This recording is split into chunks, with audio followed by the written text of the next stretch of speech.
So most you guys know me. I'm Zeke, and this is Matt, the farmer. So, sir, it's nice to actually meet you. Nice to see you. And part of this conversation, we're going to be talking about health, particularly. This is one of our pillars of our school community, and so I'm excited. Thanks for taking time to get together. Well, tell me about your podcast. I don't know much about it. So this community is for young Christian men, and we have 5 pillars. So we got the spiritual, mental, physical, and financial, and the social. And so part of that, Social's big it is these days. It is, and it really is. So whether you're a pastor, missionary, layman, deacon, or just a guy wanting to do his business, this community is to provide tools and resources. And part of that is young men, we need to take care of our health. So and a lot of you know that I've had health issues in recent, so I'm very passionate about it. And Matt, the farmer here, we're going to get into a little bit about it because it's important, and we need to take care of our body, our temple. So, but we're kind of going to dive into a little bit about just basics of how to get started, and of just taking care of our health in general, because it gets overwhelming. It gets paralyzing almost. So, but yeah, we'll start. Just tell us a little bit about your background, and how you started to become a farmer. We're in his shop. I'll get more photos of that and kind of show around later at the end. But this is where we're sitting in his Shady Grove Ranch farm shop. But yeah, just tell us a little bit about your background and how you started a farm business. Cool. Well, welcome to Shady Grove Ranch. Thank you. Yeah, thanks for coming out. So I did not plan to be a farmer. I never had that aspiration when I was growing up. I thought about being a veterinarian, but I was pretty good at math, and building bridges sounded cool. So I was like, I'll be an engineer. Right. And that's kind of how I make decisions in life. Just fast, and that's not always good. But went to engineering school at LeTourneau. Met my wife there, who was also studying engineering. And when I was at LeTourneau, I went on a mission trip to Africa. And when I was there in Equatorial Guinea, I started to develop some bowel problems, let's just say. Yeah. And I was always kind of a bulletproof kind of guy. Like I didn't have any real issues growing up physically or anything, maybe a little mentally. Yeah. And so I was like, oh, this will just pass, Anyway, it stretched. It was a long story, but it stretched out over months, and I started seeing, blood in my stool. And I thought at first, well, maybe I worked out too hard or something. I don't know if you can do that or not. And it would go away, it would come back, go and come back. So I finally scheduled a colonoscopy, or I just went to a doctor and said, hey, got some blood in my poo. So he checked to make sure that's what it was, which was kind of uncomfortable. Yeah. And he said, okay, I'm going to send you to a gastro doctor. Right. So that was in Longview here. So, and I went to Dr. Sweat, great doctor. Unfortunately, he moved to Houston, and I've kind of lost track of him. I need to call him one of these days, because I don't think he knows that I've been symptom-free for 15 years with no meds. Okay. And I'm sort of an anomaly. I only know of a handful of people that have done this now. And anyway, so I did the colonoscopy. Oh, you have ulcerative colitis. You're going to take these pills. Great. And I just thought, well, I guess I'll be better at the end of it. I didn't know it was a chronic disease. Right. So I took the pills. They ran out, and I started having symptoms again. So I'm giving you the 10,000, 20,000 foot overview. Sure. Yeah. Please interrupt me if you have questions. No, it's good. Yeah, it's good. Okay. And so I went back to him. I don't know if it's still like this. I think it is. They give out a lot of free samples of meds. Mm-hmm. Meds in general are much cheaper to produce than they're sold for, like magnitudes cheaper, like pennies on the dollar, if that, tenths of pennies on the dollar to make a lot of the medication. A lot of money goes into developing them, but then once they're in production, it's super cheap. Well, so the pharmaceutical companies, they give a lot of free samples to doctors they can hand out. So basically, I was just getting free samples my whole college career. And so I was taking $700 worth of medication per month. My. I was taking Colazol, and later on they switched me to Asacol, and that worked pretty well until it didn't, and then flare-ups started happening again, and I'd get on uh, prednisone, and sometimes that would work, and then when it didn't, bad things would start to happen. Right. Right. Well, anyway, I imagine we're going to go into all this, but Jerica, my wife, and I, we got married right after a terrible flare up, like I almost died kind of thing. I was in the hospital 14 days. This was in 2004. So this was in 2004, and I racked up a $70,000 hospital bill within 14 days. Today, that would have been $250,000. Right. Easy. Just all the procedures, all the craziness. Literally almost died a couple times. Um, I don't know how many units of blood I received, but it was a lot. So anyway, I was just like, I just made the assumption that this has to be food related. I've been normal my whole life. It was like a switch got flipped whenever I was 19, and all of a sudden my immune system's trying to attack my colon, right? So since it was colon related, I was like, this has got to be food related. And we started doing a lot of research. My wife is like the best researcher on the planet. So she was the first materials joining female engineer in the United States. And she basically had a full ride anywhere that she wanted to go that offered materials joining. There's only like two places. There was Colorado School Mines and I forget the name of the other, so long ago. Anyway, so she really focused in on into researching this thing. And man, we were going down rabbit trails. Um, you know, whenever you can assign a name to something, some condition, it makes you sound so much smarter. You know, there's like T beta helper cells or whatever. All these things that like I really dove into in the beginning, and I actually started going back down the path. So I'd already graduated Laterno. I was working for General Dynamics as an engineer, and I went back down the path of we're starting to eat healthier, which we're going to talk about what that means because it's not what most people think. Right. Yeah. Right. And we started seeing some improvement in my health from a year to year basis. And so we said to ourselves, this is it. We're figuring this out. So I'm going to go back to medical. I'm going to go to medical school. I'm going to get an MD, PhD, and become a gastroenterologist. So we're going to tell everybody how to get over this. And it wasn't very long down that path when I realized they're not interested in this. Sure. Do you know how many required nutrition classes gastroenterologists need to take by the time they get there in their whole medical career? Like regular doctorhood and then on to their MD, PhD. Zero. Yeah, I believe it.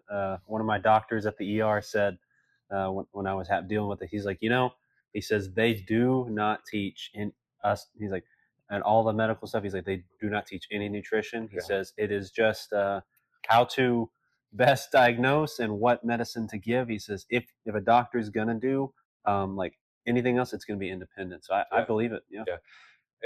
And don't get me wrong, I'm not trying to demonize doctors or the medical profession. I do take serious.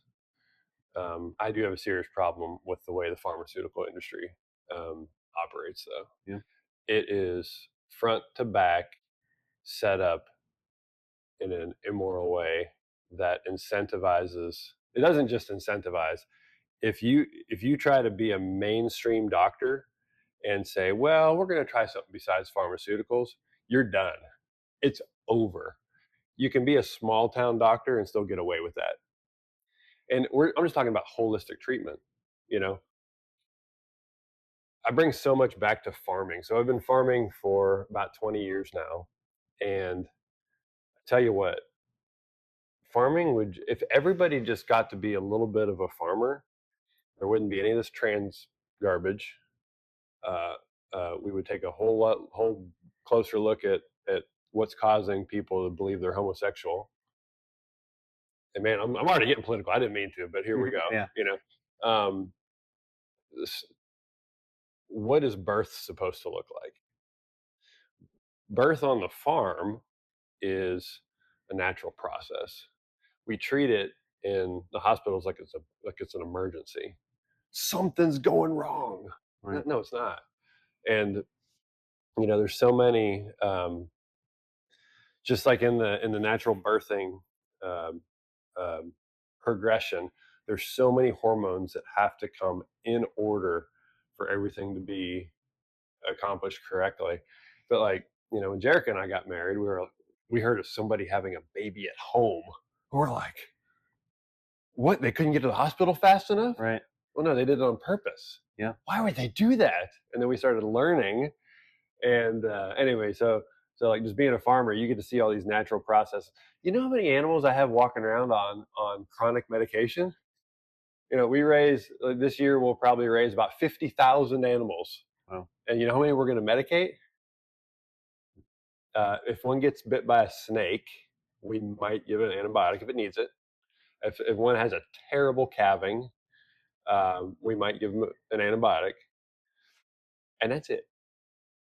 Wow. Like animals don't need it, and humans, though we are different in that we're created in the image of God, our bodies are the same as animal bodies. I mean, like similar at least, Sure. right? Um, I have you know two parents live on the farm here, and they're elderly, and they don't take any medicine. And I have a mother-in-law who lives on the farm. She doesn't take any medicine. They might take some allergy stuff. Sure. Sorry, I shouldn't be giving away medical details here on the podcast, but uh, there is if you're on a chronic drug, and there are reasons why there are people that ought to be on a chronic drug that is out of their control and they should be doing it. But in general, there's something else wrong. You would say that for the most part, or at least at some point, that um, okay, maybe we could say this. Yeah, I agree. There's some things that people need to be on medicine for. However, for the majority, Right. okay, for people on antidepressants, or Mhm. they have anxiety attacks, or Mhm. whatever the case is, or just ADHD because they're not paying attention in school, Right. things like that. Right. And like when it with my everything I'm researching, because I have the same disease, ulcerative colitis, and what I'm finding out across like the doctors, you said, like the common theme is coming down to, it really is nutrition, Mhm. or like your gut microbiome, like you're not getting like the essentials that you need. Mhm. And so like when you really break it down like to ingredients of what you're actually eating, like when I look at food now, I look at it in a way of not what it's called, Mhm. but like actually what it's made of. um, I'm like, what, like I feel like there's a lot of the you know our sickness that we have, and I'm like you said, like with all your animals, and back then like no one was taking this medicine. So Right. I think it really came to the food we're eating. uh, so like when you were basically, so when you had this disease and you guys were researching it, is this what led you right into, like, what we need to do a farm, or Yeah. So I have a big stack of pile of books right here, and okay. So this is one of the ones that really um, was key in just giving us back the right to eat real foods. Okay, so this is called Nutrition and Physical Degeneration by Weston Price. Now, I wish that natural scientists would more readily just follow progressive logic when they're going through stuff. He's a Darwinian evolutionist. Okay, and I can't wait to get on some big podcasts and discuss this sort of thing. As a farmer, um, this is ridiculously impossible. First of all, there's first causes, right? Mhm. Okay, all this primordial stuff floating around from eternity because matter is by nature eternal. No, you know. Mhm. But even if it was, the simplest single cell organism is more complex than the space station. And you think about how many thousands or tens of thousands. Actually, no girl in mission control. We could talk with her about all the different things. Um, there's so many systems that if you take one away, it breaks, right? And it's the same thing with this environment that we live in. Invasive species. You know what an invasive species is? So typically, an invasive species is like I'll give you an example. And on our farm, there's a tree that tries to invade everywhere. It's called sweet gum. And the only reason you have invasive species is because you're lacking enough diversity to keep that species in check. Okay. And as we're a regenerative farm, and like we're seeing so much more biodiversity come to our farm. Nature loves our farm. Like we have my son went out to feed the dog the other night that guards the chickens, and there was 20 deer in the front field. Every All the livestock know, or all the wild critters know where Shady Grove Ranch is, because like we're attracting this natural cycle, so that we have the best grass there is. You know, I'm not bragging. I'm just saying this is the way it is. Sure. Because we've learned how to farm. But the only way that nature works is by having a multitude of species to hold everything in check, and this planet's dying. Sure. And we're losing species every day. We're not getting new ones. You know, Right. it's not climate change. I mean, it's a little. I'm sure some of it's man-made, but the climate's been changing ever since Adam ate the fruit, for the worse. Right. Right? It started to die. The whole creation started to die that day. Anyway, I'm going way off on rabbit trails. But anyway, so what I'm saying is this guy, he has some good stuff in here, but he's a fool when it comes to why it's here. So this fella, let me see if we can figure out when this was published for the first time. But he was a dentist, and around the Industrial Revolution. Okay, so copyright 1939. So this happened. All this happened, shortly after 1900, turn of the century. Mm-hmm. And so he had a dental practice for a long time, and he realized, as like in the midst of his dental practice, he realized less and less people are able to keep their wisdom teeth. There's more and more dental decay, like teeth abscesses, and then he had and he also realized that heart disease was increasing, cancer was increasing, obesity was increasing, and then he lost a son to a tooth abscess. I think it was a son, could have been a daughter, but anyway, I believe it was a son, and it almost drove him mad. And so he decided he was going to go around. He was going to dedicate his life to figuring out what is causing the degradation of health in the United States, and travel the globe and try to find healthy people groups and isolate what is making them healthy, and how he can bring that back to his country. And I need to. It's a thick book, so it's a hard read, but I think that he hypothesized he was going to find vegetarians were the healthiest, which is what many Americans would believe. He found exactly the opposite. Right. It was the people groups that would eat a lot of animal products, particularly the fat, and the fat from animals that were either at the right place in the food chain, mm-hmm. in the ocean. So like codfish. Okay, so like let me back up. But whatever it is, the animals are eating the fast-growing green grass, or the fast-growing algae and things like that are green. Mm-hmm.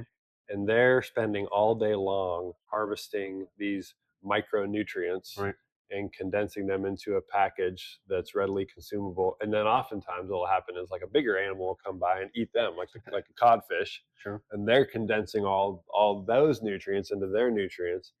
And then they're storing a ton of that vitamin A and D and K2 in their reproductive fats, like fish eggs or chicken eggs, right? And so the people groups that prized those things, and they'd eat the whole animal, but particularly, the reproductive fats, whether it's the milk from the cows or the eggs from the chickens or the fish or whatever it was, the organ meats, the cod livers. They were basically just, I mean, in a sense, superhuman. Um, he interviewed countless people, and so he visited at least 5 continents. He obviously did not go to Antarctica, but that was the only one that he didn't go to. So maybe he went to 6. Are there 7 continents? Oh man, don't get. I'm not. Sometimes I can have a embarrass brain. myself on this Sometimes I one. have brain blips. So show you my level of education here. I don't review all my stuff before a meeting. Anyway, he visited all the continents besides Antarctica, and he would find some healthy people groups in all these places. And so he'd find women that had 20 children. And if any young ladies are listening, or men that are, I guess this is a podcast for men particularly. So you have wives, okay? If a woman got through her whole life with no cavities, the first time she's going to have a cavity, do you know when it's going to be? I heard when she's gonna have a child. When she gets pregnant. Right. Yeah, and especially when she's nursing, because nursing is much harder. I mean, neither one's easy on their body. Sure. But it takes a lot to grow a child, and then once you're delivering all that milk, again, the reproductive fats, you're just dishing out calcium and vitamin A and vitamin D and whatever those nutrients are, and that's when they first develop their first cavities. Oh.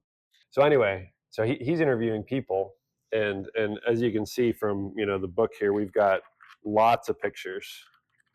And so he just took pictures and pictures and pictures of all these different people's teeth, but he also took X-rays. And so he has women that have had 20 children with no cavities. Wow. This is interesting though here, because it's not only the most important nutrients that you get happen before you're even conceived. It's what your parents ate leading up to conception. Sure. And the amount of quality food that you get becomes, I don't want to say it becomes less important the older you get, but it's more important the younger you are. You know what I mean? Mm-hmm. But this is interesting. This is page 395. I have this documented right here, bookmarked. So this is X-rays of a woman. I'm just going to read a little caption here. Mm-hmm. It's before and after X-rays. Case of a girl who had 42 cavities and 24 teeth, with the diet reinforced with Activator X. So Price, had microscope laboratory equipment, but they were still this is when they were just learning what vitamins even were. And so they had identified vitamin A and D, but K2, they didn't know what it was yet. But he knew that whenever there was this vitamin, and he called it Activator X, whenever Activator X was there in conjunction with vitamin A and D, almost magical things happened. Okay. So it says, with the diet reinforced with Activator X, the pulp chambers built in secondary dentin, and all the teeth were saved. Full dentures had been recommended. So Price, he gave her temporary fillings on the worst of the cavities, and put her on a super high diet of cod liver oil and high vitamin butter oil. And the secondary dentin regrew in her teeth such that those fillings were able to be removed, and the teeth were still saved. Wow. I mean, and he has X-rays before and after, and he did this all through the book. That's what all the pictures are. I mean, in addition to just what a healthy smile looks like and what a non-healthy smile looks like, Sure. I have very crowded teeth, Right. So I mean, I just had the typical American diet, just like everybody else. Sure. I had to have my wisdom teeth removed, so did everybody else. So we're doing this experiment. It's called Children. Right. So we have 6 kids, mm-hmm. And this is kind of one of the blessings. Not kind of. This is probably the biggest blessing of this ranch, is we're able to provide this nutrition for these kids. I don't think a single one of them's had an earache. You ever have earaches when you were little? Yes, I did. Yeah, everybody did. Yeah. Our kids don't. I had I'm preemie, so I'm 12 weeks early. I was preemie too. Right, and so how heavy were you? Like two. Oh, you were way smaller. Yeah, I was from my dad's fingertip to his wrist. Okay. They put me in a box. I'm not claustrophobic, but I'm I surprised I'm was in not. a Kleenex box. Yeah, they shoved me in a box and Yeah. slapped all the. But so I don't know if that's my ulcerative colitis problem. Yeah, But maybe we yeah, should do a. if you're a preemie, you're just doomed. Yeah, let us know if Yeah. you're preemie and you see. But where was I going with that? So I forgot what I was going to say about that. I'm like, yeah, I'm a preemie. But anyway, I forgot where I was going with that one. Sorry, I No, derailed you. it's all good.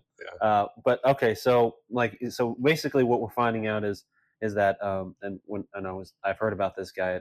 Basically, the nutrition that we're eating. So when it really comes down to, um, it's I say it gets complicated because when we talk about health, or when I do, or when I would hear somebody talk about it, I'm like, you're one of those health nuts. Good for Mhm. you.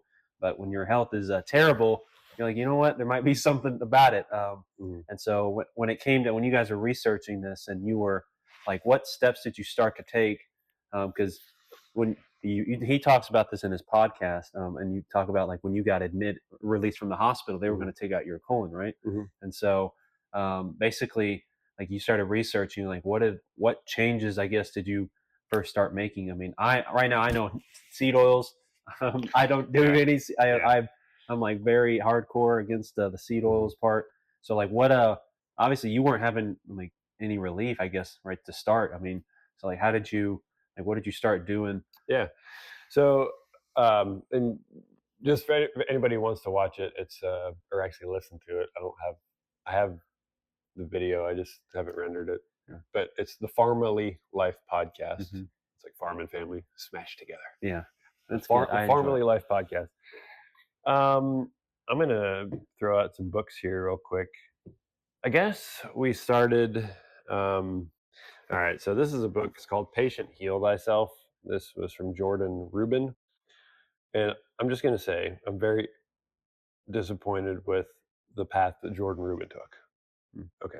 So um, I think he started out wanting to fix people, and I'm sure he still wants to fix people, but he took a few left hand turns when he should have taken right hand turns. Mhm. Okay. He sold his company he started was called Garden of Life. He sold to Nestle because they're going to do such a good job of Oh getting yeah, people healthy. No, yeah, they care about their bottom stinking dollar. yeah, yeah. And if you want to make a difference, you just need to keep on making a difference. Sure. So maybe I'm doing him a severe disservice, but there's some things that I did not like about what he was promoting. But at any rate, he sort of he has a very similar story. That's what I look like right there, the skinny dude, and then I never got to that bulky, but I was very Sure. healthy afterwards. And this just kind of showed us there's a huge interaction between good bacteria in your gut, Mhm. and your gut health, right? Um, so in the very beginning, I was taking some probiotic supplements from him, which are nothing. I mean, there was nothing special in them. It was a plant based medium that would hold the bacteria, and it had all the bacteria listed, and it was like it was lactobacillus and a bunch of them. And Sure. if you just look at a regular probiotic package, you'll see similar ones right Right. there.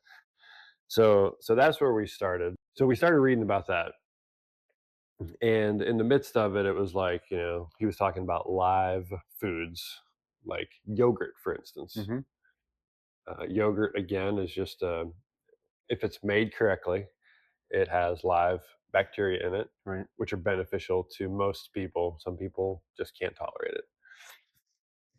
If you're lactose intolerant though, like Lactose intolerant. lactose intolerant, Mhm.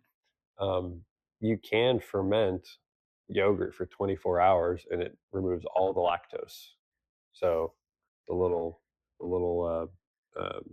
enzymes or whatever, they break down every single strand of I think it's a disaccharide, a two sugar molecule bound together, and it breaks every single one of those apart, and then there's no lactose left, and you can eat it. Mm. Um, you're either going to have to make 24-hour yogurt yourself because there's no brand on the shelf that'll do that because it just takes so long, Right. and it's a lot of you have to keep it heated and everything. It's a lot more expensive process to do. We sell it at the ranch here. I'm going to tell you all the stuff we sell. I'm not trying to make a buck, No. but Yeah. I am trying to fix people. Yeah. So we make it from Bobby Trimble's milk from Big Sandy. Okay. Yep. It's raw. I've heard of that Yep, farm. Yep. yep. So we do raw milk with them and make yogurt, and it's top notch. So you're basically getting into, um, I guess because it's a gut issue, right? And we Hmm. have a compromised gut. So Hmm. basically, you're finding out that it's coming down to that our gut is just lacking and stuff, right? Right, like lacking in. Yeah. So typically, so I went to consult with a professor named Dr. Jarsford. He was the biology chair at Laterno University, Mm. and he was a great friend and mentor to my sister. And I told him like, hey, I'm eating this yogurt and I'm taking these probiotics and I'm getting better. And he, what's going on? And he said, well, here's the deal. You have gut bacteria. You've got all kinds of bacteria in there, and unless you have an infection like I got a C. diff infection, which is it's like antibiotic resistant bacteria. It can kill you. Oh, Um, the word C. diff, it means C. difficile, difficult, difficult to get rid of. okay.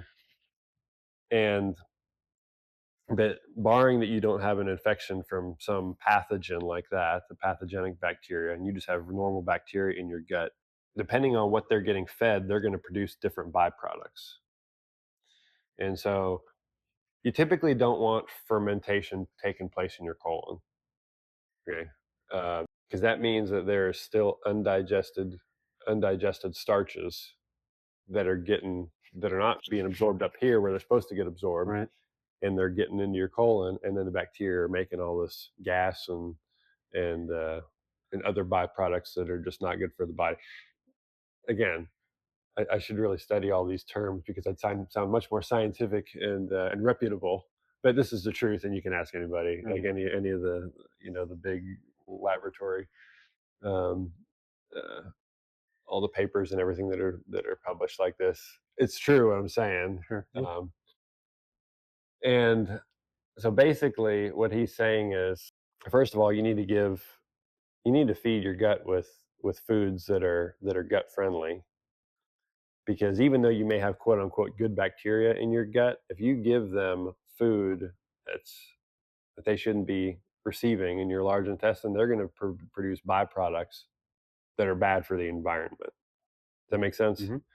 A lot of people describe it as, oh, there's good and bad bacteria in your gut. Maybe. And you just need to keep the good more strong than the bad to keep them in check. I don't think it's exactly, I think it's less like that. It's more what you're feeding them, and their colony will form to the right spot. Have you heard of leaky gut syndrome? Maybe. Okay, so leaky gut syndrome is there's all these crazy um, what's the word like whenever you have two different types of material and you weave them together, it's like a composite. Hmm. You sort of have like these different composites of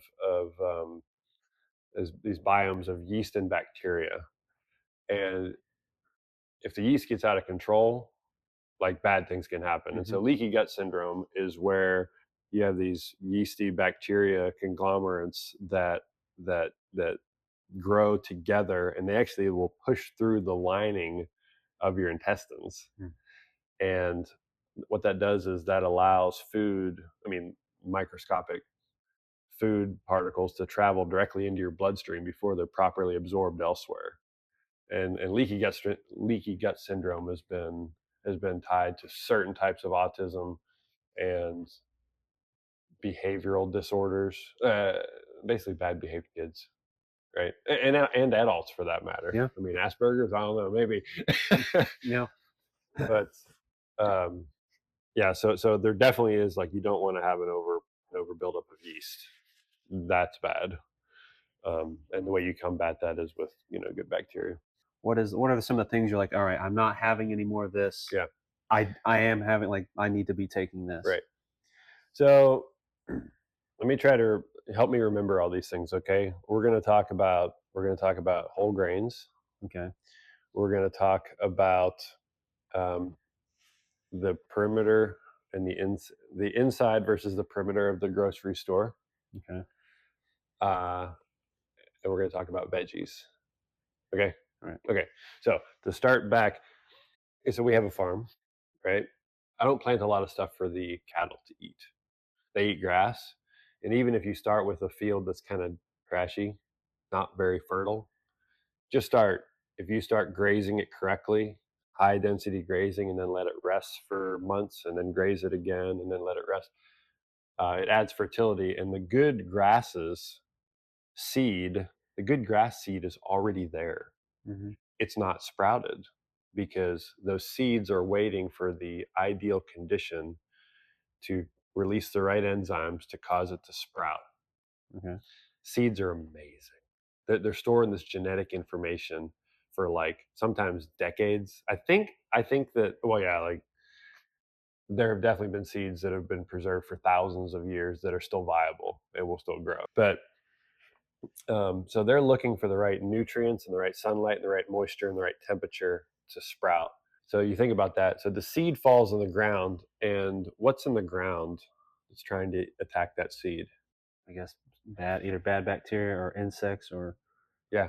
things like So that. there's insects, and there's all kinds of bacteria and nematodes and all kinds of stuff. I mean, Sure. soil's alive, Yeah. and it's attacking the seed for like years. And the seed is like, nope, I'm not letting you eat me. There's all kinds of craziness in there. There's phytic acid. But there's basically anti-nutrients in that seed that says, I'm not going to let you digest me because I'm not ready to sprout yet.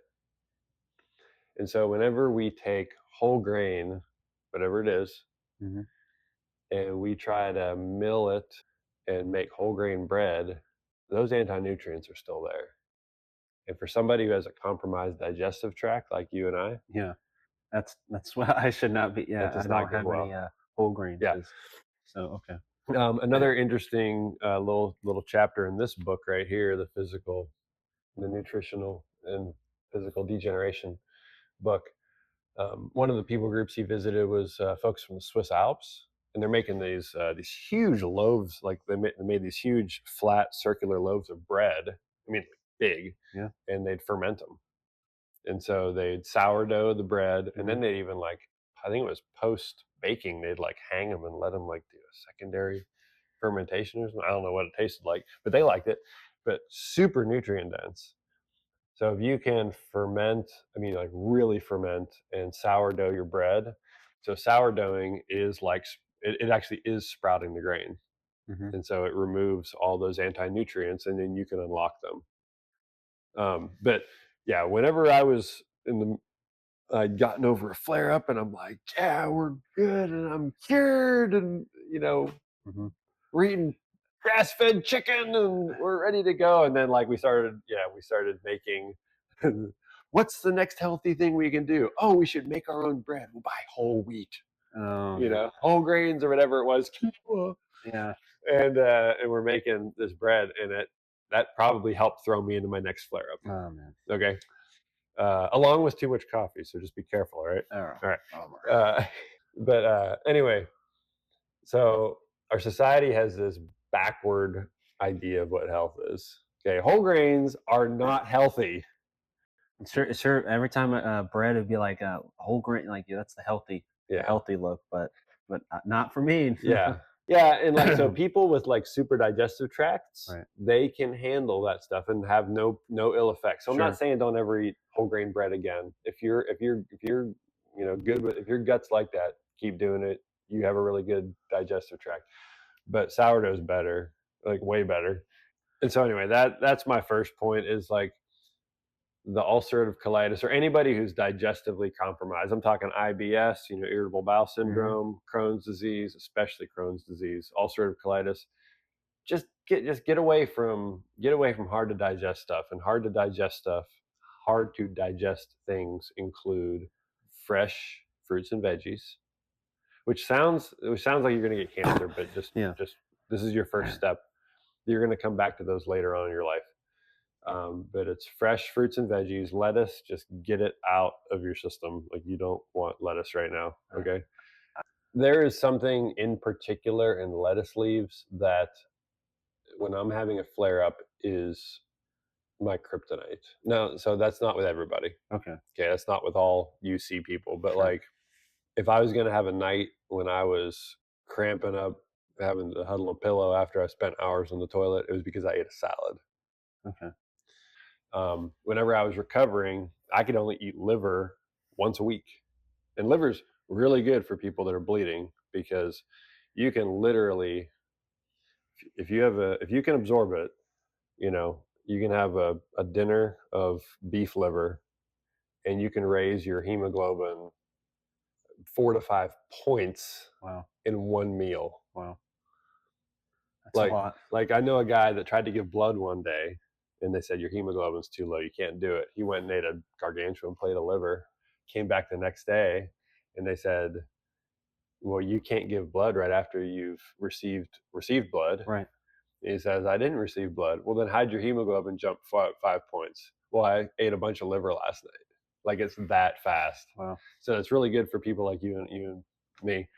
Um, but I can only do it once a week because I assume what was happening was you eat it, some of that blood or whatever from the liver gets absorbed into your intestinal tract.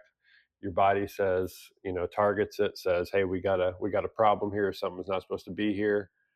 You have a heightened immune response, and you have to wait for that to subside and get out of your system again before you can have it again. Yeah. That's what I'm assuming is happening. Yeah. Maybe it was an enzyme issue because you do use up enzymes too. All right. And then you said the next one was so we had the whole grain, and then we jumped to the, what was The it? inside and outside of the grocery Yeah. store. Okay. Okay. One thing you don't want to do is overwhelm yourself. If you're you've come to this realization. It's sort of like becoming a Christian. Mhm. The Holy Spirit regenerates you, and He doesn't turn you into Paul overnight. Sure. In fact, He's never going to turn you Yeah. into Paul. but you're not going to be the most faithful saint your first week. Sure. You might act like it, but it's only because you're arrogant. But it's going to take basically your whole life, and then you're going to be a much more faithful person at the end of it, but you're still going to have problems a lot. But it's the same thing like when you see the light in nutrition. It's like a lot of people are just become these zealots, and they throw everything out in their pantry, and they come to Shady Grove Ranch, and I'm just going to buy what you all sell. Well, just be easy, easy killer, kind of slow process. You've survived up to now. Mm-hmm. Some people, a drastic change is what they want, and it doesn't stress them out. That's great, do it. Right. But if it stresses you out, all right, these are your steps. Step number 1: go to a grocery store. You're only allowed to buy stuff on the outside of the grocery, like the outside wall of the grocery store, because that's where all the refrigerators are. And refrigerated stuff is not shelf stable. All the stuff on the inside, shelves of the grocery I'm store. thinking one word. The preservative. That's right. Yeah. It's Say it. Preservatives. Preservatives. Just What are spitting. preservatives? Just something that makes it last longer than it naturally would. Okay, so it makes it last longer.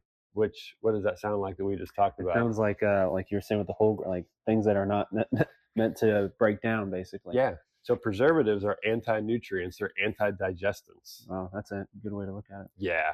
And sorry for ruining, but it is what it is. Yeah, I mean, you think about what's on the inside shelves of a grocery store. What do you got?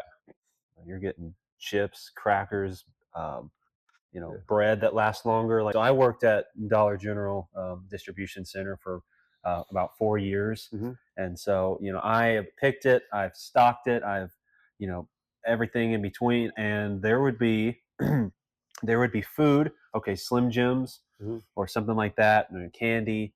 And like, being there for 4 years, I walk past this stuff all the time, and I worked in the office, so I'd have a 2-minute walk past all this food, Mhm. and there would be pallets of seasoning or some food or some whatever the case, and I would notice, because once I notice it, it's not been replenished, it's not being picked, and so that pallet would sit there, and I would just recognize, I'm like, oh, that box is still crushed, and I would notice it. But when you think about it, like, why is that food been sitting there for over a month? Mhm. Why is that okay? Or the water, that we drink, it'll sit out in a yard. It comes from wherever. It sits in a trailer in the heat, Mhm. and wherever it comes came from before that, but at least when it gets to our yard, it sits in a trailer, boils in the sun, then it gets put in our warehouse, and we stack it up. And basically, what I'm, all that stuff has been sitting so long before you even get to the store. So when you grab it, you're like, you don't even think about where it's Yeah. actually been. So, Yeah. like, and no telling the inside of the store. I mean, I was there today.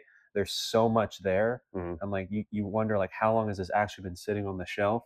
And yeah, they have to preserve it, so they put all that Yeah. stuff in there, and that's a Yeah. good way to look at it. Like, if it's lasting this long, is it really actually? Am I actually good to digest that? I'm just going to grab some stuff off the shelf right Yeah. here because we have a grocery store. We have inside shelves here too. Okay.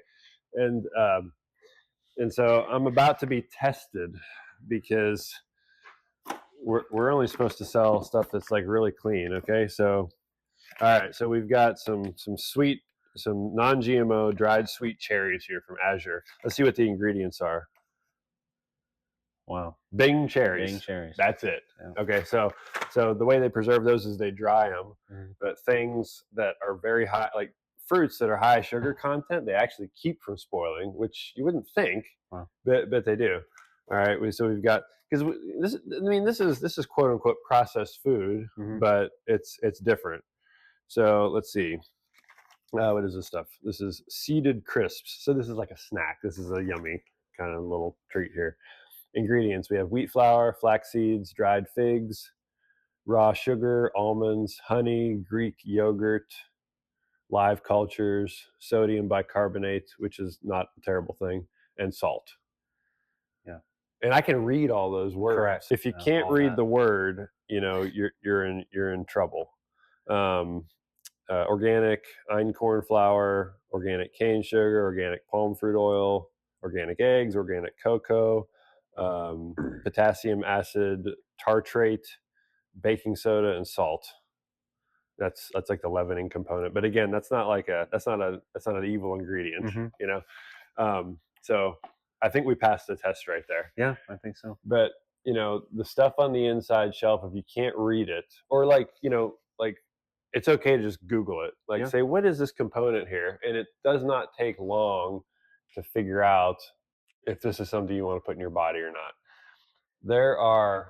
It's just escalating just at such a rapid rate. Well, let's ask Google. Let's ask how many preservatives how many preservatives are used in the American food system. In the American food system, over 10,000 chemicals, commonly referred to as food additives, are allowed, which include a wide range of preservatives. Now that might sound worse than it really is, because they might list salt in there, which is fine. Right. You're allowed to preserve stuff with salt, but it's no secret. Like, our Fruit Loops in America are much brighter colored than the Fruit Loops in Canada. Yep. Or in Europe, or like over there, they ban, either you have to have a warning label, right? Because you got your red 40, and then if you're like, where does red 40 or yellow lake or whatever it is, and like red 40 comes from smashed up parasites, and it's like, why not? It makes you think, like, why would you put that in our food, and like, why am I digesting it? And then another country says no, warning label, or you don't have it at all. Or not to get off topic, but when Tucker Carlson went to Russia to interview Putin, he made a point, stopped the McDonald's and was like, okay, well, McDonald's has, heeded to what they're like, you're not putting this in the food, you're not doing that. I was like, but in America, it's like, oh, no, just throw all the crap in the, excuse me, after COVID, I used to eat McDonald's. Terrible. I work right down the road from a McDonald's. I would get the McChicken, and I would get French fries, and I would get a Coke, and then and it was only $5. Like, tempting. So after COVID or something, I know that just even like around that time frame, I noticed that the fries tasted different. I was like, okay. I'm like, they tasted. You got COVID. No. Well, I did have COVID, and something's changed with their fries. And since then, I kind of gave up McDonald's. I haven't eaten it. Like I said, I didn't was eating healthy. I didn't drastically change everything. Yeah. I mean, I still had soda. I still had an occasional sugary drink and the chips here. But I mean, I just simply cut out McDonald's and like fast food, a lot of it out of my diet, Mhm. and and then feeling better, cutting back on high fructose corn syrup, Mm. soda. I don't drink Mhm. that anymore. Um, and then one day I was like, I'm gonna have McDonald's. So I tried it, and that's when I found out. And this is why I'm journaling more. Like my body's like, what did you just put in me? Right. And then if you really get That's into what it, it's supposed to be like. you get into it, you're like, this isn't just chicken. Neither is Chick-fil-A. Yeah. And you look at it, you're like, why is there so much? Like you said, like it's almost like that stuff could be sitting on a shelf. Like, why is it? Well, there's this funny. There's this funny. Um, it might even be like a YouTube channel or something like that, where this guy took a McDonald's hamburger and like stuck it in this, like a little on a shelf. yeah, yeah, Yeah, the yeah, case. yeah, It never changes. yeah. It's just, It looks and like you're that like, I'm forever. eating that. Right? Anti-nutrients. Nothing can digest this. That's Yeah, they did a funny study. They put like a stick of margarine, a stick of butter, and something else, out there in like on a table like out on the outside, and see what would happen. And nothing's happened. And a squirrel or something runs by and steals the butter.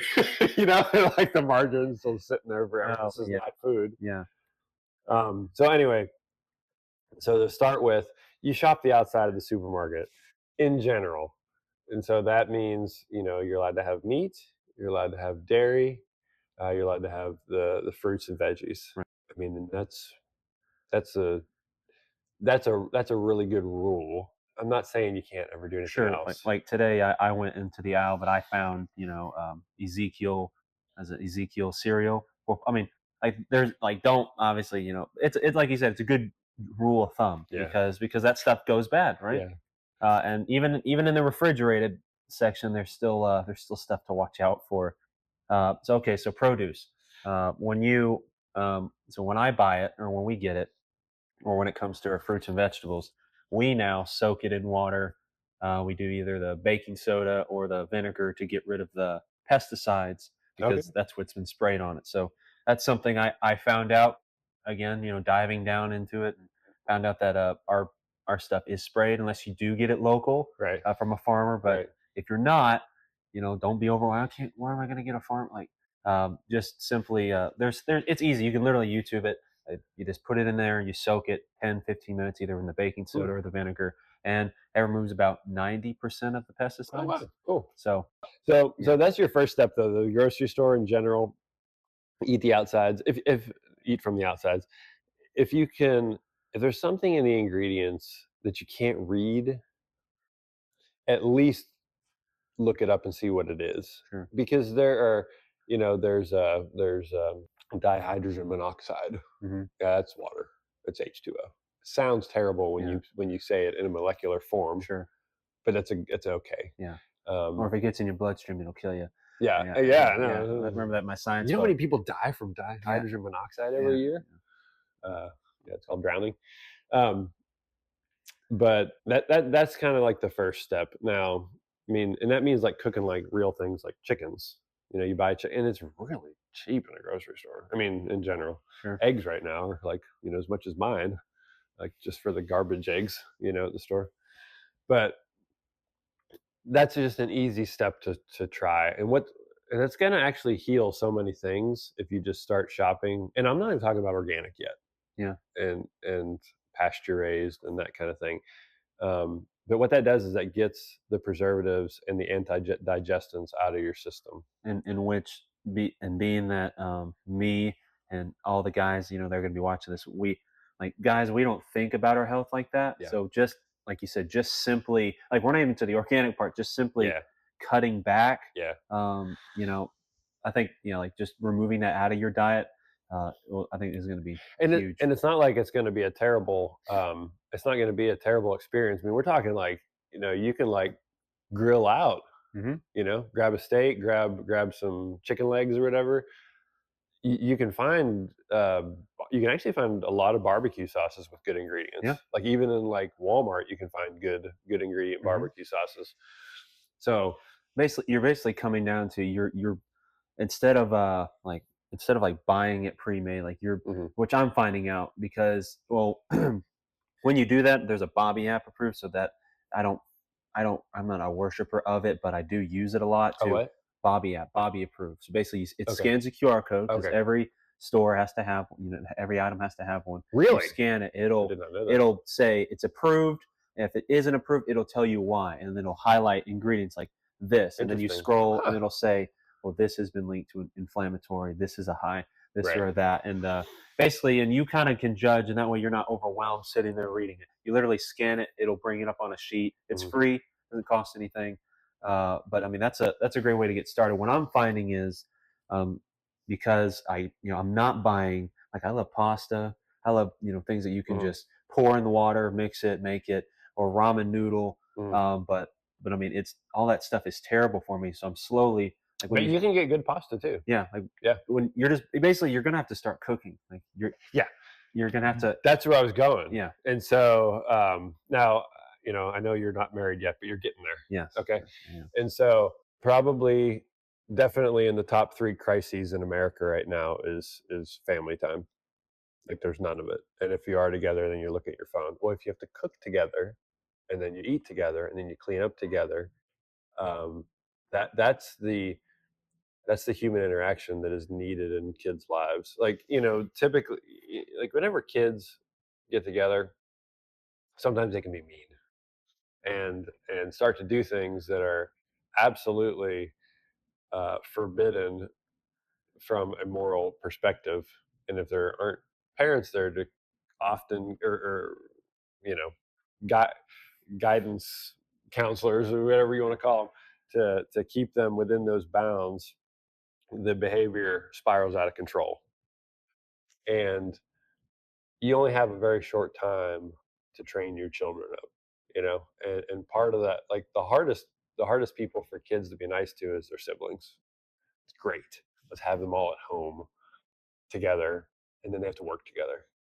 And so this is the time to refine and to train and to explain, okay, well, how would you feel if you how would you feel if Matthew said that to you, you Mhm. know but the whole COVID crisis, I mean, like, the whole world became depressed because social interaction was stopped.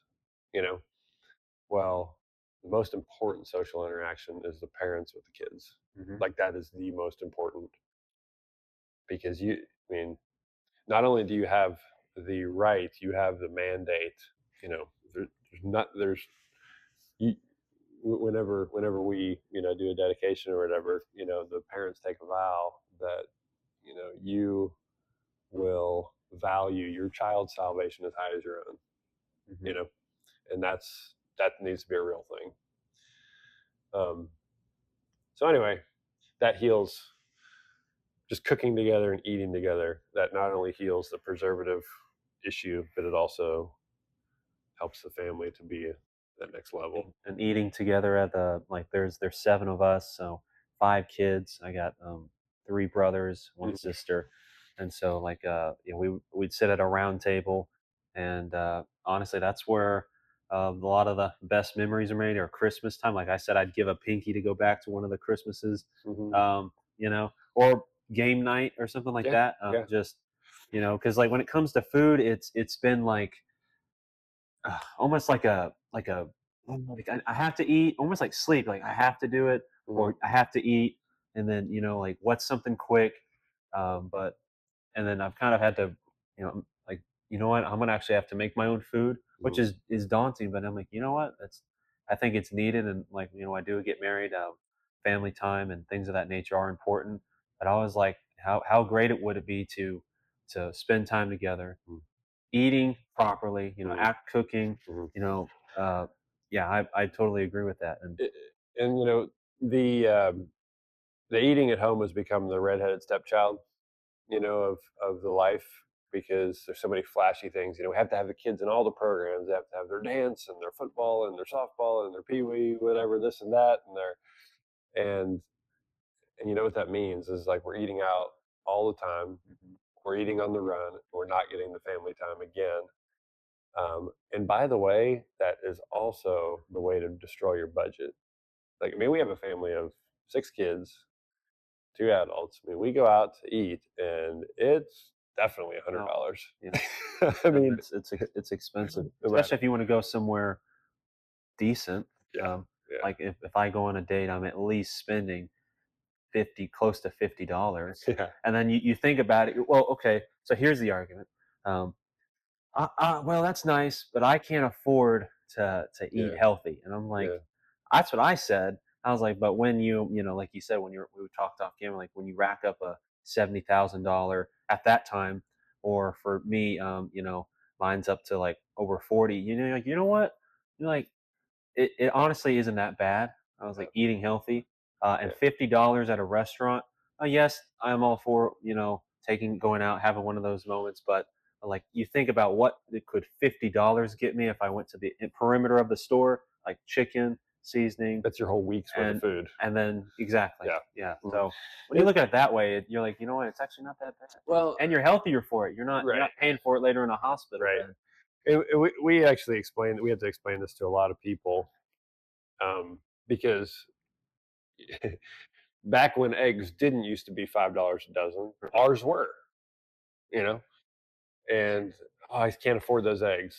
Okay, and how many eggs are you going to eat for breakfast? Uh, two. You can't afford 90 cents for breakfast. If you buy a $5, sausage biscuit, a $5, yeah. yeah, you're gonna pay that. Or if you want a Chick-fil-A, you're paying a Mhm. dollar 96. Right. So And so we actually have done meal plan. Like we'll take what we eat at our farm, at our house, from all of our products, and we're talking, organic veggies from our neighbors that grow it for us in Jefferson.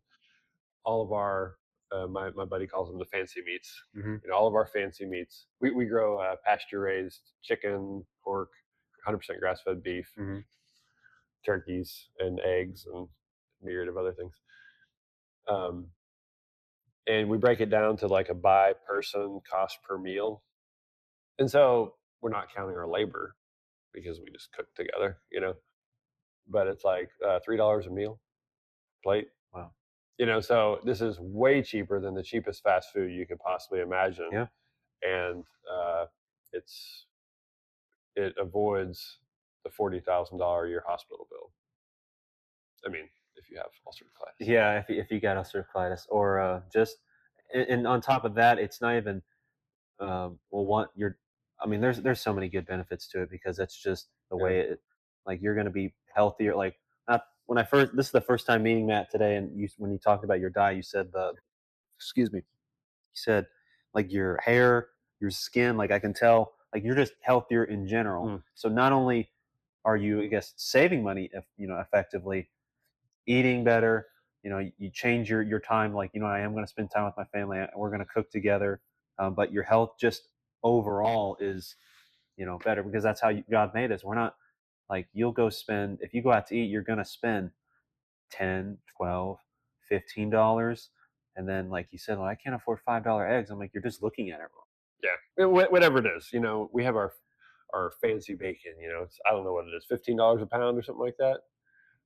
And your eggs, and you're still, I mean, you're at $2 per meal for breakfast, and you enjoyed it. It's Yeah. really good. And it's good for you. It's way better than anything you can buy at the Yeah. store. Taste wise, Yeah. but also nutritionally. Yep.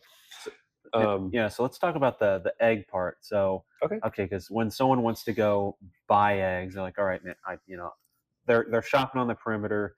Like I work with some guys who are like, I'm going to Aldi, looking for the grass fed. Like let's break that down because grass fed, pasture raised, free reign, like kind of like explain like what those terms mean, Yeah. like what to watch out for. So That's a great question. That's probably kind of our next step. There is much debate out there.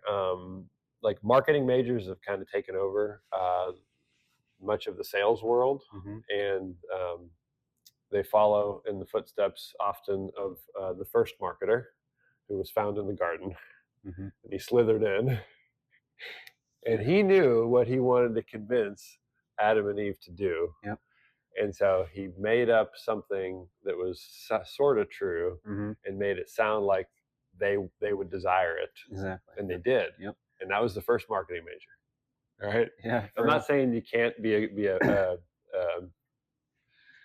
a moral marketing major, but the temptation is there not to be, Right. because what they teach you in college is to find out what the people want and then tell them that's what you're selling them to sell more product. And that is the absolute backward way to do marketing. So we'll talk about laying hens, just for context, okay? So a laying hen can be certified organic, and they're fed certified organic grains, and the hen lives with 40,000 of her closest friends in a barn and never goes outside. Mm-hmm. And she's certified organic. Now the grain is probably better that it's not exposed to chemicals. So we're going to check that box. That's a good thing. But everything else is terrible. The air quality is terrible. She's not getting the sunlight she needs to assimilate vitamin D in her body. And she's just plain out not getting any grass or bugs. Bugs are really high in K2. Right. Which is why chicken eggs should be high in K2, because they're chasing bugs. Mm-hmm. So that's your organic. Now, a farm like ours could be certified organic. We don't really have a desire to do that, so we're not. Free range. The marketing major came in. I'm really laying it on the marketing majors. Sorry if you're a marketing major. But the marketing major came in and he said, well, this guy over here is selling his eggs for twice as much as you, and he says he's free range. I'm going to go over there and ask him what he's doing. Well, my chickens are free to range around outside. What was that you said, outside? So they have outdoor access, right?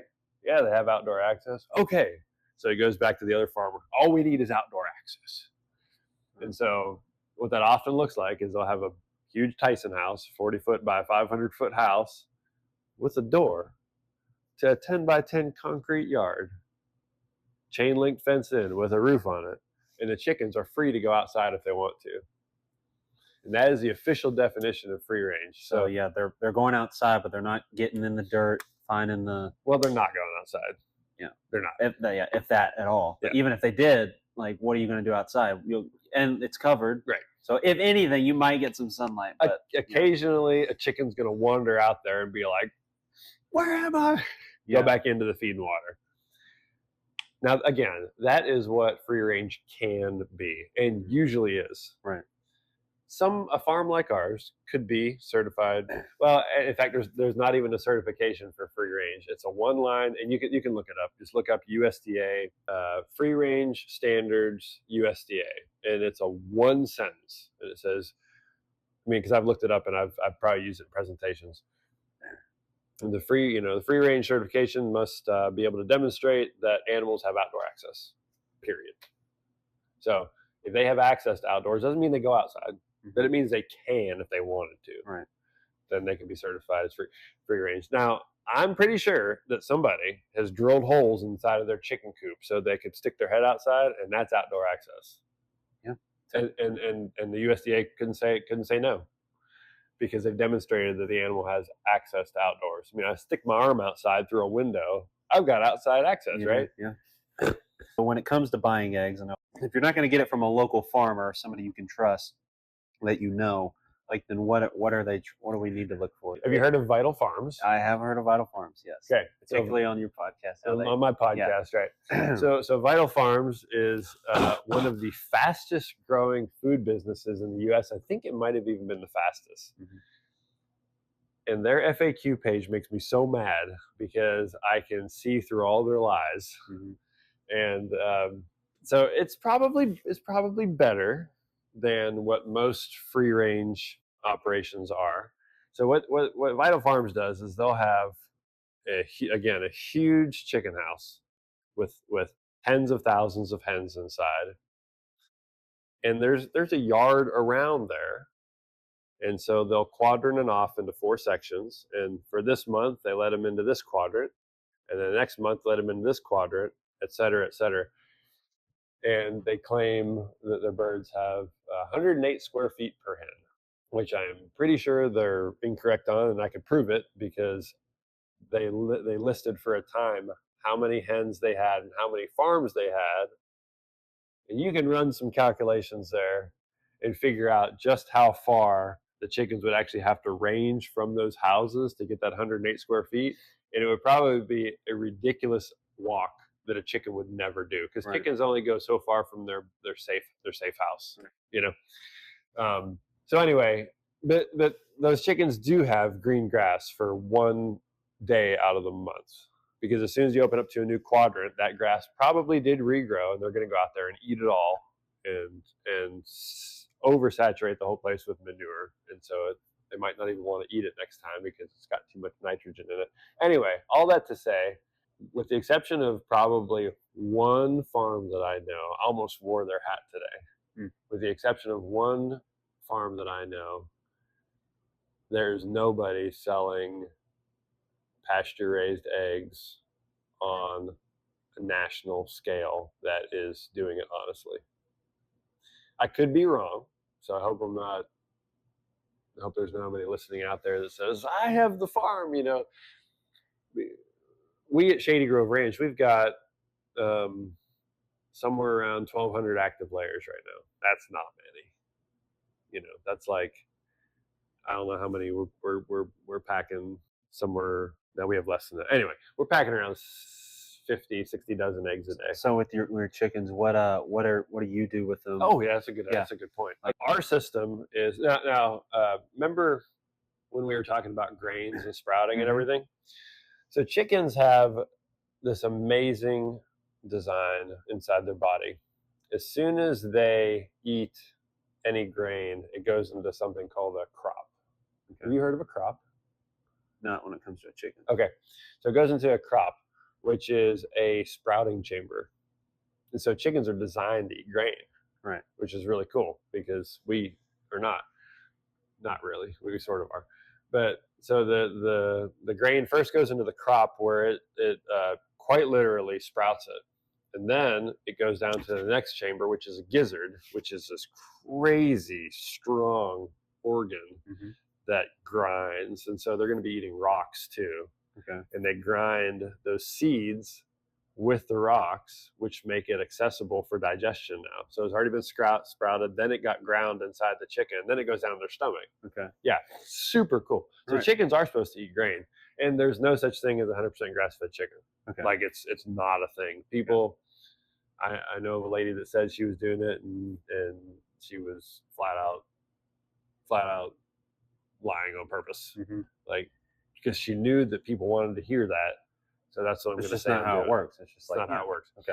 So the ideal chicken diet is 90% grain. Okay. And 10%, maybe 20%, let's say, forage and bugs. Okay. And so the way that we model this, like I have a feed recipe that I hold the I don't own. I dictate the recipe to my feed mill, and I get some ingredients sourced from different places, and that's their kind of their free choice layer ration. Like if that's all they had, they would make eggs just fine. Okay. But then we put them in large swaths of pasture, and we move them very frequently. I don't know. Did you notice my contraption on your way in down the driveway? It's this 3,000 square foot 3-wheeled vehicle that is sort of like a Roomba, and we drive it every day to a new pasture. So like it just gets a new footprint every day. So every day you turn on that motor, and they all come running to the front, because it's salad bar time. Okay. You know, we have another system that we have to move by hand. It's larger, and we move it less often. We move it like once or twice a week, but it's about a half an acre. So we just plop that whole new electric fence down, and then move all the structures in, close them off from behind. And so what that grass is doing, chlorophyll is like one of the most detoxifying substances on the planet for consumption. And so they're getting that detoxifying salad every day, along with whatever bugs they can rummage up, and they can eat a lot of bugs. Yeah. I had an army worm infestation one year, and I calculated by anecdotal evidence those hens were eating. I had a flock of about 500 to 700 hens in that particular paddock. They ate 160,000 armyworms in like 4 hours. Wow. I don't think they ate any feed that day. Oh my. So you don't typically want an armyworm infestation, but whenever you do, It's good to have some chickens the around. layers have a field day. It was amazing. So okay, so when it comes to the chicken, when you get your feed, I guess that's a big part of it. So like, what grain or what, like, how important is that what you're giving them? And then of course they're outside and you're moving them constantly because you want to ensure that they're, this chicken is like, yes, you're keeping it enclosed, but you're also trying to like keep it naturally. Mhm. You're not just shoving them in a box, feeding them grain. Right. So like, when it comes to that, I guess. Um, You know, like soy is a grain, and that got demonized some years ago, partially because of some research done from the Weston Price Foundation. Mhm. And I don't think the Weston Price Foundation was trying to do that, but they were basically launched a campaign to please stop feeding so much soy milk to your children because soy has has estrogen mimicking compounds in it. It's called phytoestrogens, and when given, like if your formula is 100%, I mean, it's is the base is derived from 100% soybeans, that level of estrogen can have ill effects on babies, particularly baby boys. Like they don't develop correctly, yeah. masculinely speaking. Hmm. Okay, it's just not good to give that much estrogen to babies. And now it's not estrogen; it's estrogen mimicking. So Hmm. it's not as bad as giving it estrogen shots or something like that. But anyway, so soy got demonized some time ago. Just in our developmental process of as a farm, we started out using well, pretty early on. We switched to uh, an organic an organic grain recipe. Sorry, before we even started that, we were using a co-op that we developed a recipe that was I believe it was non-corn, non-soy. Yeah, it was. Hmm. And just it's more expensive. And we attracted a lot of people that had special nutritional requirements. Mhm. We just had a lady contact us. I mean, we have this happens all the time. We have people contact us and say, "Your eggs are the only eggs my kid can eat." Like all the time. Wow. Just happened. Like I think it was. It might have been today. Jerica just told me one of our we sell our eggs at Trimble Farms, Okay. and or he buys our eggs and resells them, and somebody from that area. Anyway, so we got started down that road, and then the bottom fell out of the organic feed quality. You can grow sometimes a grain that's grown without chemicals but has no nutritional value is no good. Right. And the bottom fell out of the organic feed nutrition industry during a particularly bad couple of years, 13, 12 years ago, maybe. And so we switched to a different mill that was non-GMO, but was not organic. And the nutrition was amazing there. We considered going back at different times. And I was really turned off because we went down to the mill and they had containers of grain. And what is this? Oh, this is whatever, organic soybean meal. Where's it from? India. I don't believe it. I mean, I believe it's from India. I Hmm. don't believe it's organic, or I don't believe it's produced correctly. Right. So I'm going to trust in or I'm going to trust a conventional non-GMO American-based product more than an organic Indian grain or anything overseas. There was before the war all started and everything. There was times when a conventional grain shipment would leave Ukraine and it would show up USDA organic on the shore here. Well, how did that happen? Yeah. Well, somebody got paid. Hmm. So, so right now we use primarily a Milo peanut meal, fish meal base with some really fancy and organic mineral packed kelp, all kinds of yummy stuff, or Right. high quality. So your chicken's getting that, and then of course they got the the insects and the grass. And so when it comes to the eggs, I mean, I guess like you said, the people are saying that the eggs are just I guess superior than what you're going to be getting at the Yeah, I the mean, store. just all you gotta do is taste them, just taste them. But also, there are lots of people that have special dietary needs, and for some reason, I mean, I just can't imagine what these people are doing wrong with their eggs. That like their kids can't eat any other brand egg. Hmm. I don't know what it is. I was saying that to Jericho this morning. What in the world are they doing to those eggs? I don't know, I'm sorry, I totally just nerded out on feed. no, So it's okay. yeah, So when people say, "All right, I'm going to start eating meat," then you get into okay, grain, a cow that's sitting in a stall eating grain or has some grass.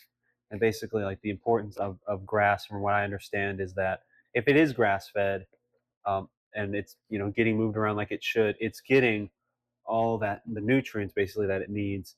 And then by the time it's killed, its meat that we're eating is packed with all that. hmm As whereas if it isn't, like what are things that you know, like you can start eating meat, but if you're not eating grass fed, then you're potentially getting like do you know how that process works of how they're of oh like yeah. So, um, well, and just to kind of sum up, just to sum up on your last question there, if you're not buying directly from the farmer, how do you know what eggs to buy? And I'm sorry to say it, if you don't know your farmer, you don't know how they're being raised. I Sure. mean, Vital Farms is the classic case of, I promise you, if you walked into one of their barns, you would say, "This is not what I thought it was." Right. And I would love to go on an interview with them on one of their farms Yeah. someday. And I get to pick which farm, by the way, too, because we're not gonna. Because like the first day that you ever release hens out there, oh sure, it looks great. Yeah. Yeah, for a day, Right. and all that grass is gone on day one, and then the chickens are 95% inside in a big old smelly chicken house, just like everybody else. It basically just comes down to that if you're gonna do it and you're gonna do it right, then Yeah, you need to find a local or somebody yeah, you can trust. yeah, Okay. yeah, Now when it comes to cows, yeah. So so the grass fed, like all right, so this is hilarious. Wasn't that long ago that my dad sent me an article. I sent all the people on the farm an article. He's like, I just saw this come up in Illinois. Google selects articles for you, mhm. and it was somebody was they were driving down the road and there was like red Skittles everywhere over the freeway. What kind of conspiracy has caused this? Well, what happened is very simple. The red Skittles from a certain production plant got rejected. The S was, I don't know, backwards. I don't know. How do you reject a red Skittle? I Yeah. don't know. But the whole load was rejected. So they put them up in a truck and somebody bid on the lowest price for this sugar protein. And it was going to a feedlot to feed cows. Skittles. You didn't know that. Yeah. Like Skittles, like Skittles. Taste the Rainbow. Yes. A whole 18-wheeler load of Skittles. Going to feed cows. Yeah. And it turned over on the highway and Skittles spilled all over the highway. So and this sounds again, I'm a farmer now. This is commonplace. Like this Why would you feed a cow Skittles? well, because there's a very particular nutritional requirement for cattle to grow them as fast as humanly possible. And all you need is the right amount of soluble fiber and sugar and fat and protein. It is more complicated than that, but there are nutritionists that go to school and get their PhDs just on formulating cattle rations.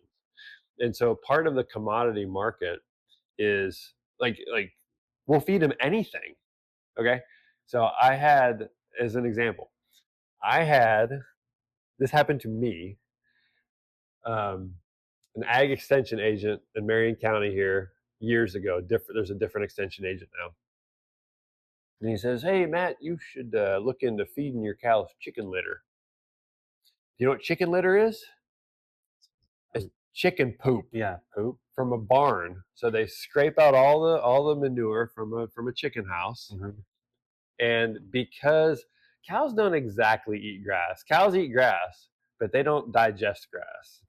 they have this amazing fermentation chamber where these bacteria break down the cellulose and everything else, and then their body really absorbs the bacteria. That's really what cows are doing. And for whatever reason, cows like the taste of chicken crap. Okay? Yeah. So I'm just saying that's just the way it is. And I'm sure there's a really good reason for it. But chicken poo is probably full of bacteria, and the cows are like, oh, this tastes like and that's something good that for I'd them. be That's chewing okay on. for them to eat that. Well, no. Yeah, I was gonna say. I was like. But anyway, so he says, Matt, you should. And I said, I don't know if I should say the guy's name or not. Anyway, we'll call him Steve. I said, Steve, cows aren't supposed to eat chicken crab. Yeah. He's like, but they really like it. I was like, yeah, well, my kids really like Snickers bars all day long, but I'm not going to give it to them. Yeah. But I mean, this is a literal conversation I'm having with this guy. Oh my word. Chicken poop is a very commonly used product to feed cattle with. Okay, I'm going to give you another example. So I used to live closer down there to Kilgore, and I'd go to Mueller to buy sheet metal and stuff. And the guy, I believe he's the plant manager now, at least he was last time I was there, but I haven't been there in a couple of years. Well, I was sitting there in the sales office, and this is kind of early in our farming career, and we still are, but we were zealots, and I'd talk to anybody about farming. It was so much fun. I still do. That's why you're here. And I said, in these feedlots, they'll feed expired bakery waste to cows. They'll feed candy bars to cows. They'll feed all this stuff to cows. And it's like, and I could, and I was like, I remember hearing that for the first time. I'm like, is that true? And he says to me, Matt, I never thought about that before, but I used to work at a transition yard, like, so this is the way the cows work. Mom and pops raise the majority of the cattle in America. Okay. And then they take their yearling calves to the sale barn. Okay. And they're bought many times by places like Tyson and Cargill and things like that that are going to buy them to finish them. So then so this calf has been eating mama's milk and grass and a little bit of range cubes. Sure. Okay. The range cube is, again, it's a protein, fat, carbohydrate supplement, which we do not feed. If you do, don't call your stuff grass-fed because it's not. Well, anyway, but if you were to take them and simply put them on a 100% carbohydrate, 100% grain diet or candy bar and all this stuff, if you were to just switch them off of grass completely onto the carbs stuff, many of them would develop acidosis. Like the rumen would erupt with bacteria because it hadn't been transitioned correctly, and it would kill them. Mm-hmm. So they send them to a transition yard, which is like hay, and then they start to wean them on to the sweet stuff, corn. I mean, that's one of the reasons we overproduce corn so much in America. A lot of it goes to the feedlot. And so they transition their rumens to be able to handle that much grain, and then they take them to a feedlot, which is just nothing but grain. Anyway, he says, Matt, I used to work at a transition yard, and we had this machine, we called it the tumbler, and we would get expired candy bars, and we dump it in there, and it would strip all the wrappers off and kick them off, and everything else would go to the cows. And I was like, you actually did this with your own two hands? Wow. And he's like, yeah. I was like, thank goodness I just got firsthand account knowledge that this actually is standard operating procedure. This is a guy you were like, here, this is in our local area, East Texas. Yeah. Well, okay, so why, is that allowed? Like, there's no, you can't, wow. And they do it for what? For the sake of just. So basically, okay. I mean, it's not a nefarious intent. It's we're going to grow this cow as fast as possible. Right. And because the USDA, the United States Department of Agriculture, they're in the same boat as the pharmaceutical and medical field. Right. They believe all you need is the proper protein, fat, and carbohydrates. And if you're sick, we're going to throw a drug at it. And there's no different. It doesn't matter if you eat a candy bar or a fig Newton, or whatever, a banana. It doesn't matter if it's the same amount of carb. That's all we care about. Okay. That's what the food pyramid is. Okay. So the American food pyramid is upside down, quite frankly. but you need this many carbs, and it's like the foundation, which is backward to say it nicely. And then, at the very top, you need a little bit of fat, just a dab of butter, or else you might have a heart attack. Yeah. No, you're supposed to slather your food in fat, especially if it's vegetables, because you can't get the nutrients out of the vegetables unless there's fat involved. Sure. Anyway, so they're just trying to. So they can finish cattle at Yeah. like 1,500-pound live weight animal at like 18 months or so. I don't know if it's 18 months, but it's early. So this is interesting. So I was on this big phone call with COVID happened. Everybody started getting sick. Not everybody, but a lot of people started getting sick. Mhm. Processing plants people would get sick because they're on the line right next to all these other people, and they'd all get sick. So these big old processing facilities were shut down. And it was like, I don't know, you can look up the stats. It's something like 10 slaughterhouses do like 80% of the beef for the United States or something like that. It's like these cities of processing facilities. Yeah. And so all of us little guys, so I was on a phone call with chicken processors and some beef processors, et cetera, trying to just like get our heads wrapped around what was going on, because now there's all these cattle coming down this pipeline ready to butcher from the feedlots, and there's no place to butcher them. So they're trying to spill over into our little processing facilities that we use. Right.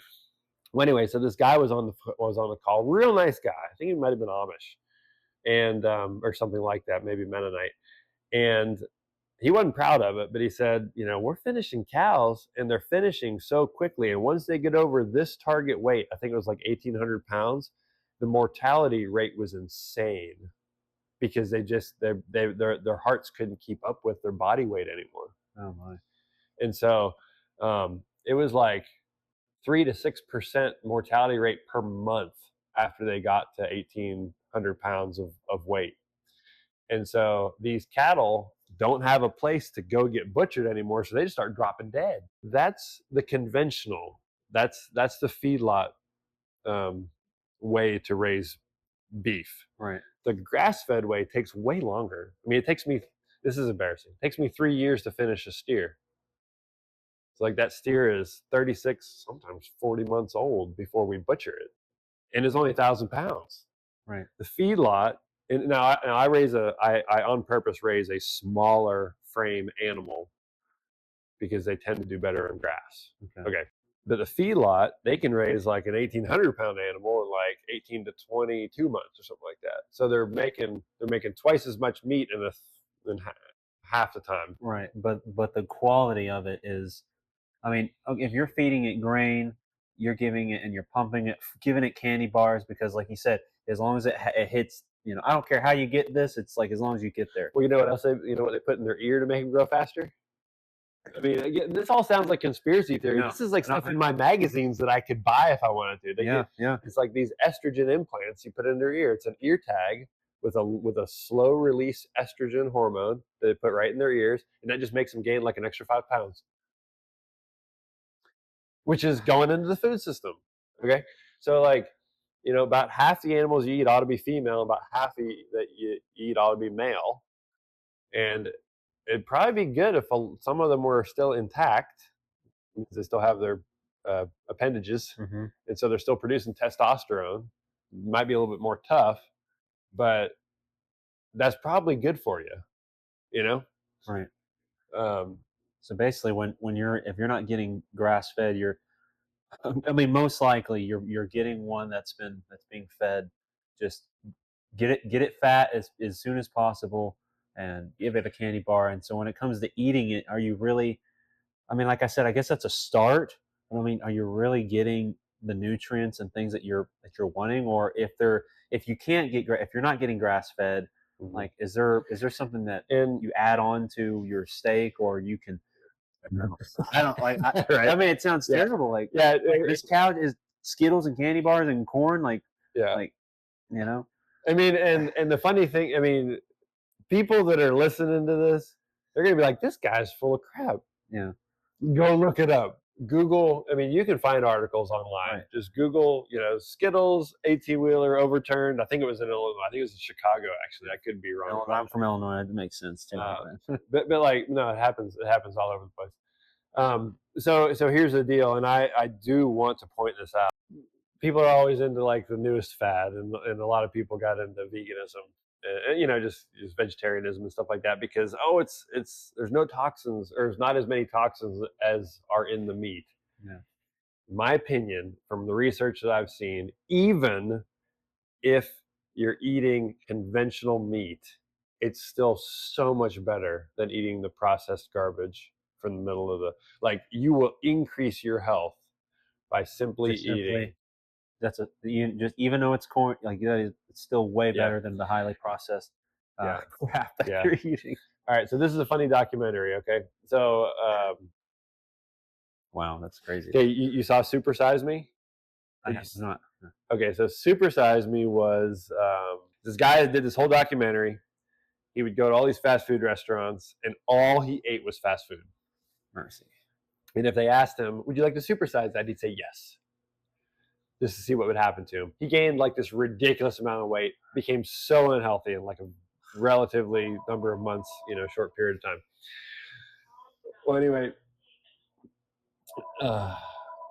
then this other guy though, he was like, this is what I'm going to do. I'm going to eat only fast food, but I'm going to keep my carbohydrate intake below a certain threshold every day. Okay. And so that's what he did. It might have been 100 grams carbohydrates a day. It was in that range. Mm-hmm. Okay. And so it might be a little bit difficult to do with nothing but fast food, and so he's eating Diet Coke and stuff, which long term is a neurotoxin. But um, he does this for months. And then he goes to his doctor. Like, he went to his doctor before and had him do a whole test, and then he went to him afterwards and says, "Hey, so I'm actually doing this test. I didn't eat anything except for fast food for the last like 4 months." Oh, His doctor was like, "Goodness, I can't believe you did that." He was like mad at him on camera. And then he tested all of his stuff in his blood work, and he's like, "You actually you look pretty good. Like, you look better than you did 4 months ago." I don't know. I don't understand how that happened. What the reason it happened was because he just kept his carbs down. Hmm.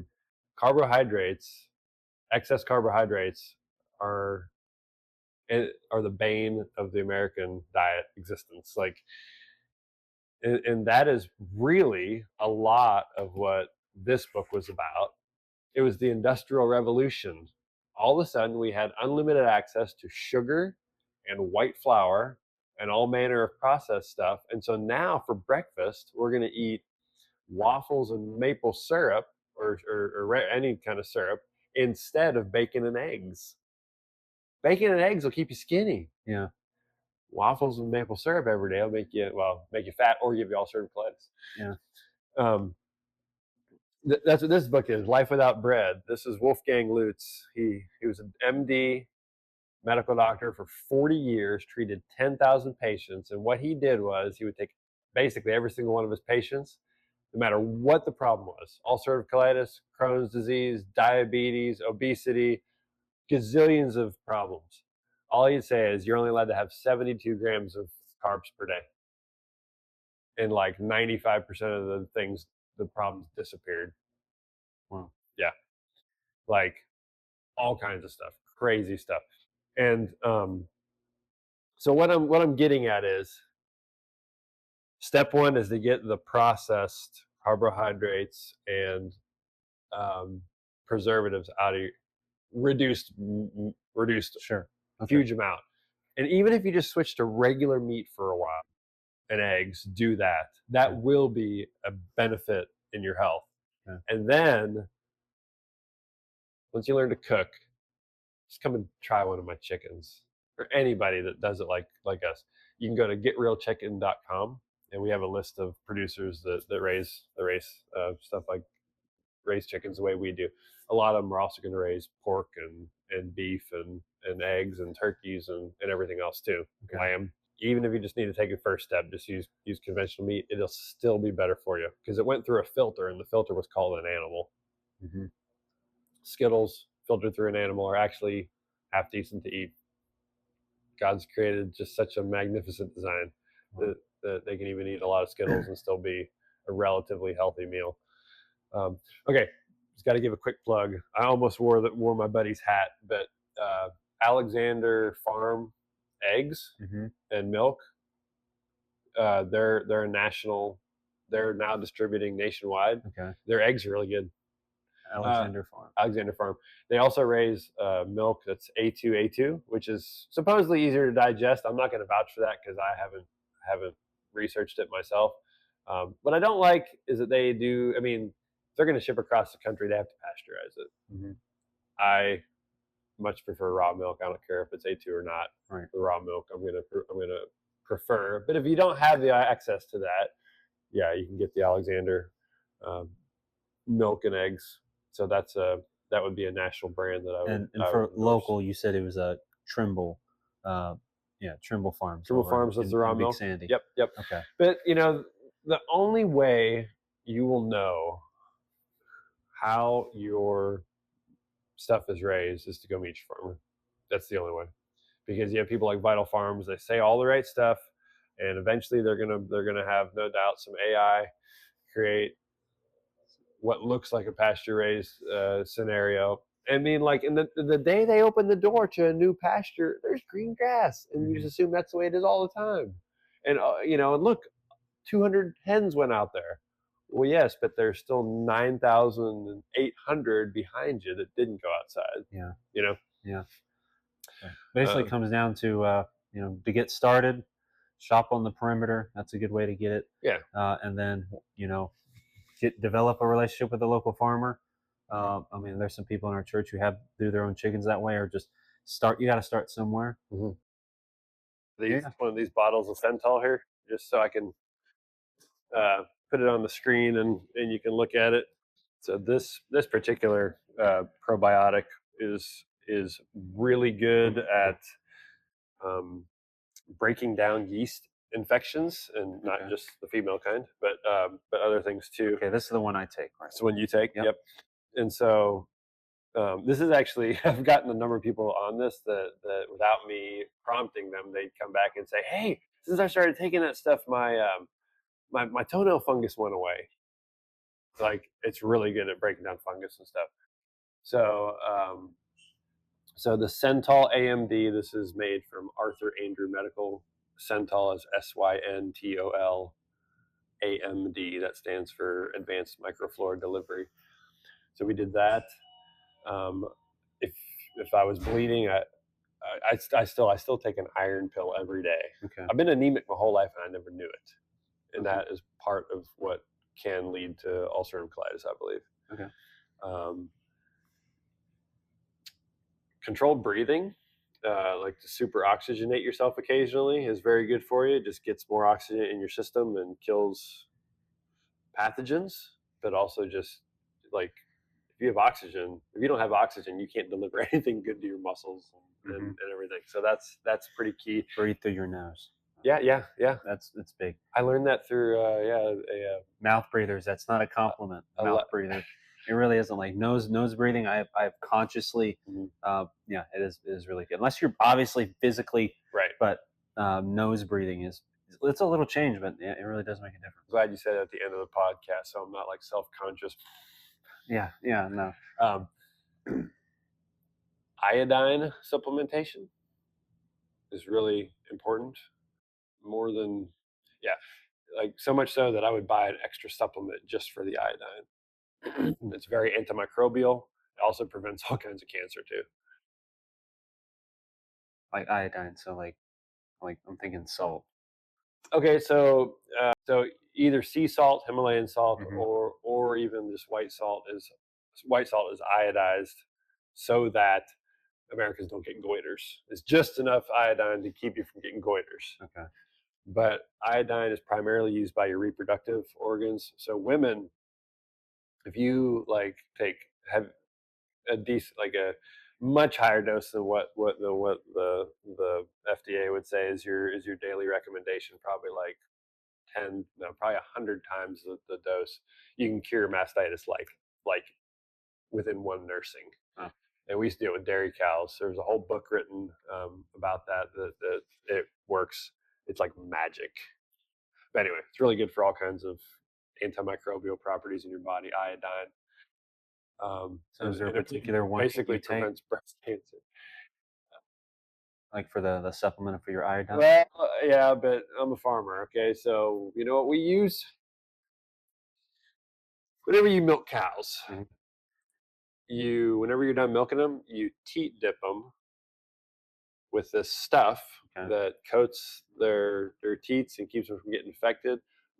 And it's iodine. It's iodine potassium iodide, which is Lugol's solution, and that is, though it's not recommended for um, oral consumption, Mhm. it's really good for you, and like just a drop a day. But most people are not going to go out and buy dairy teat dip. So you probably just need to Google. You just go to the health food store; they'll sell you some iodine, Okay. but it's going to be super diluted compared to like that kind Sure. of So you're stuff. probably going to need to double up. If you on can what get Lugol's solution, you actually used to be able to buy it. I've actually bought it at the pharmacy before. Okay. I don't know if they'll sell it anymore because probably you can make meth out of it, just like you can everything else, and so it's probably a controlled substance now. But try to get Lugol's solution. And I'm not recommending anybody do this because I would never give medical advice Sure. because that would be illegal. Oregano oil with carvacrol, I think is the word of the chemical in there. There's different kinds of oregano oil. The stuff with carvacrol is super antimicrobial, but in a good way. It's not going to kill your good bacteria. You orally can dose that. Obviously, just start eating good foods. Get all the preservatives out of your body. I'm gonna grab one more thing over here. Yeah. Fermented veggies of all kinds. We got so many over here. I'm just going to grab 3 and put them out that we've got. That's sour Reuben, which is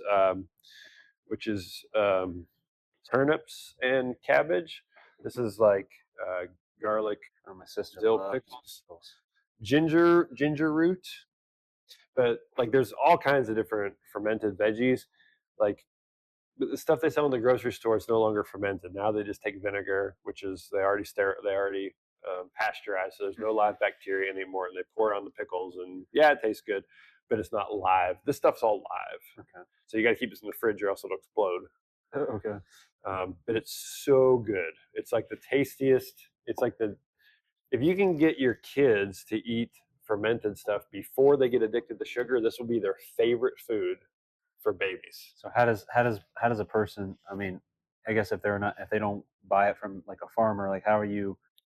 Can you ferment it? Can you go to the store? Oh, you absolutely can. Okay. Yeah. So what's that look like? Okay, so you need to get produce that has not been irradiated, which means it's put under like these lights that kill all the bacteria and stuff on it. And you really just need to get organic because it hasn't been treated with garbage and it's not been irradiated. So probably you're gonna have to get it from a local farmer. That'd be best. Yep.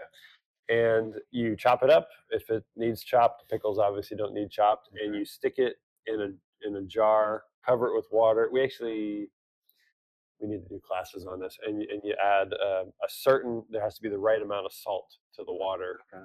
and the natural bacteria and yeast on the outside of the plants will make everything happen. We don't add any starter bacteria to this stuff. Okay. Now we don't make these, but we make our own. We make Sure. our own kimchi and sauerkraut and all kinds of stuff. And the stuff just tastes. How long do you need it fermented? So to taste, because sometimes you'll want it a little bit less done, so it's like only halfway done. So there's not like it's basically whatever you like. Whatever tastes great to you. Yep. Okay. Yep.